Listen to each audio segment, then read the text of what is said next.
جس کو حضرت دامت برکات میں تمہیں تو خوب کہتا ہوں. وقت کم ہے. ایک طالبہ کا خط آیا تھا, لکھا تھا کہ حضرت کا مضمون سنا نا, لیکن مردوں سے مت پڑھیں. اور حضرت مفتی اعظم مفتی رشید احمد صاحب نے ایسے سب جملے لکھے کہ آپ سوچ بھی نہیں سکتے. ابھی میرے سامنے جو ہے نا 4 صفحات ہیں کچھ علماء کے, جنہوں نے جو عورتوں کو پڑھاتے تھے, انہوں نے کمپیوٹرائز 4 صفحے مجھے دیے ہیں, کمپیوٹرائز. اب لیکن میں آخری استاذ ہنسانے والی باتیں کرتے ہیں تو ہنستی ہوں, اگر یہ خود بات نہیں کرتی اور دل مائل ہونے لگتا ہے. یہ وہ بچیاں ہیں جن کو اللہ والا بننا ہے. مستقل دل میں جھانکتی رہتی ہوں تو کچھ عرصے سے یہ جذبات دل میں آ رہے ہیں کہ کچھ استادوں کے لیے, اور ایک استاذ بہت نرم لہجے میں بات کرتے ہیں بچیوں سے, بہت برے خیال آتے ہیں, گندے خیال آتے ہیں ان کے لیے. ان کا انداز نفس کو اچھا لگتا ہے, جیسے پیار سے وہ پکارتے ہیں طالبات کو اور جواب دیتے ہیں جیسے کوئی مرد اپنی محبوبہ کے لیے آواز نرم اور پست کر لیتا ہے بہت زیادہ. میں نے حرام عشق کی گندگیاں خود بھی کی ہیں اور دیکھی بھی ہیں, اس لیے یہ سب غلاظت محسوس کر سکتی ہوں. مسلسل شرم کے مسائل پڑھاتے ہیں, ان کی کتاب وہی ہے ہدایت خانی, مسلسل وہی پڑھاتے ہیں, اور پردے کے پیچھے سے ڈنڈوں سے مارتے ہیں طالبات کو. کیسے مارتے ہیں بھائی؟ ڈنڈوں سے, پردے کے پیچھے سے. ابھی اس وقت میرے سامنے بہت مضامین ہے اس کے بارے میں, اور حضرت دامت برکات میں فرمایا اس کو خوب بیان بھی کروں. تو الحمدللہ جمعرات کو بھی ارادہ ہے, اس میں تھوڑا سا بتا سکتا ہوں. تقریباً انہوں نے 15 باتیں لکھی ہیں جنہوں نے توبہ کیا. اکثر استاذ بن ٹھن کر خوشبو لگا کر جاتے ہیں تاکہ لڑکیوں کی نظر میں رچ بس جائیں. زرق برق رنگین اور فیشنی کپڑوں میں ملبوس ہو کر لڑکیوں کو پڑھانے جاتے ہیں. کلاس میں پہنچنے کے بعد بھرپور کوشش ہوتی ہے کسی طرح پردہ کھلے اور لڑکیوں میں نظر پڑ جائے, اور یہی کچھ پڑھنے والی لڑکیاں بھی کرتی ہیں تاکہ اپنے استادوں کو دیکھ لیں. مرد اساتذہ اپنی آواز میں مصنوعی نزاکت پیدا کرتے ہیں تاکہ لڑکیوں کو آواز پسند آ جائے اور بات بن جائے. اسی طرح لڑکیاں بھی کرتی ہیں, اور پھر مرد اساتذہ کو جس لڑکی کی مصنوعی نزاکت پسند آ جائے ایسا لگتا ہے بس کام ہو گیا, پھنس گیا عشق میں. نمبر 5, بسا اوقات مرد اساتذہ جان بوجھ کر لڑکیوں سے ناراض بھی ہوتے ہیں اور مصنوعی غصے سے ڈانٹتے ہیں تاکہ اپنے مخصوص ناز و انداز سے منائیں لڑکیاں, اور پھر ان کی باتوں اور نرم نازک انداز تکلم سے حرام مزے لے لیں. ایک اور نفس و شیطان کی, یہ جنہوں نے توبہ کی تھی ان کا معاملہ ہے, 2-3 لوگوں نے توبہ کی تھی.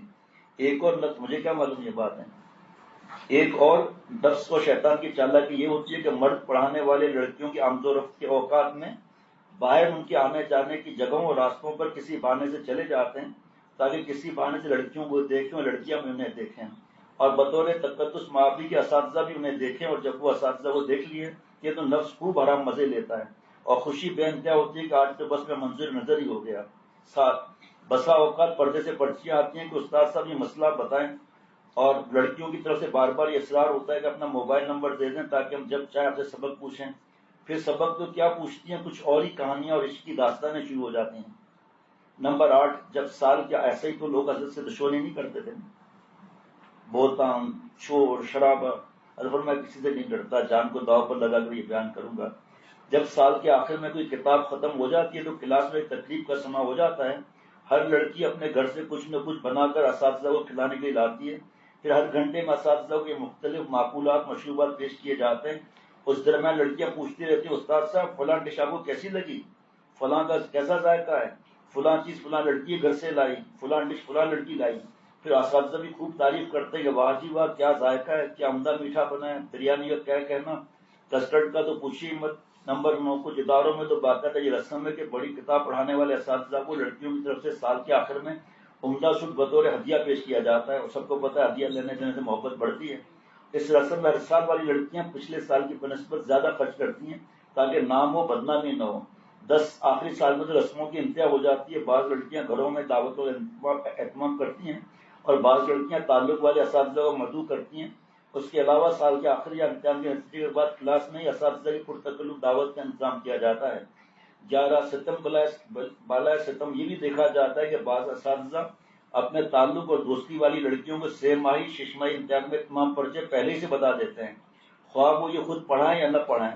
لیکن کمپیوٹر والے کچھ پیسے دے کر راضی کر کے ان سے وصول کر کے لڑکیوں کو بذریعہ فون یا براہ راست چھپ کر یہ پرچے دیے جاتے ہیں, یعنی سوالیہ پرچہ آؤٹ ہو جاتا ہے اور یہ اکثر ہوتا ہے.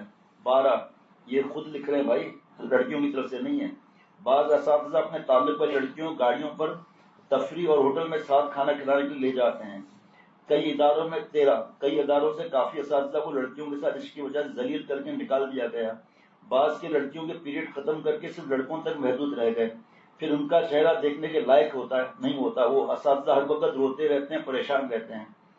نمبر 14، اکثر اساتذہ کا سکون برباد ہو جاتا ہے. ہر وقت یہی دھن رہتی ہے کہ کسی نہ کسی طرح لڑکیوں والے اداروں میں پڑھائیں اور بس عشق کے چکر میں پڑ جائیں اور اپنی گھریلو زندگی تباہ کر دیتے ہیں. دین کا سکون برباد، مطالعے پہ جی نہیں لگتا، رات کو تارے گنتے رہتے ہیں، غرض خود سکون نام کے لیے ترستے ہیں.